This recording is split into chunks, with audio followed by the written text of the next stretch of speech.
প্রকৃত বন্ধুত্ব কখনো মাপকাঠি হয় না, প্রকৃত বন্ধুত্ব কখনো ছোট বা বড় বা ছোটবেলা বড়বেলা দেখে হয় না। যেমনই দেখো, তোমাদের কি এখনো পর্যন্ত ভেবে দেখো তো, তোমাদের ছোটবেলার বন্ধুত্ব কি এখনো পর্যন্ত সবাই একসাথে আছো, বা সবার সাথে কি দেখা হয়, কথা হয়? হ্যাঁ, তারা যদি এখনো তোমার সাথে থাকে তাহলে তুমি খুব ভাগ্যবান। আমার বন্ধুত্ব, আমার ছোটবেলার বন্ধুত্ব নেই আমার সাথে আছে, কিন্তু এর সাথে আমার ক্লাস 11-এ পরিচয় হয়েছে, কিন্তু সেটা দেখে কেউ মনেই হয় না বা আমাদেরও মনে হয় না। আমাদের মনে হয় যে আমরা ক্লাস 11-এ পরিচয় না, আমাদের অনেক ছোট থেকে পরিচয়, আমরা দুজন অনেক ছোটবেলার বন্ধু। ও আমাকে কতটা বোঝে, আমি তো ওকে কতটা বুঝি, এটা হচ্ছে প্রকৃত বন্ধুত্ব। এটা বোঝার ক্ষমতা সব বন্ধুর থাকে না। প্রকৃত ভালোবাসা যদি কিছু থাকে সেটা হচ্ছে শুধুমাত্র বন্ধুত্ব।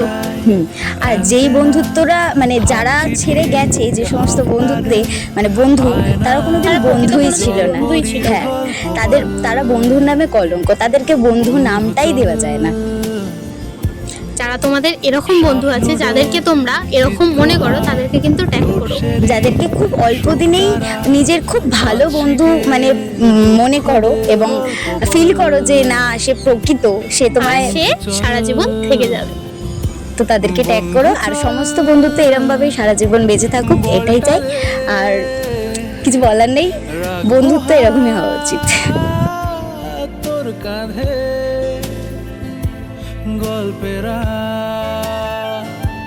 ওই ঘাসে তোর টিমে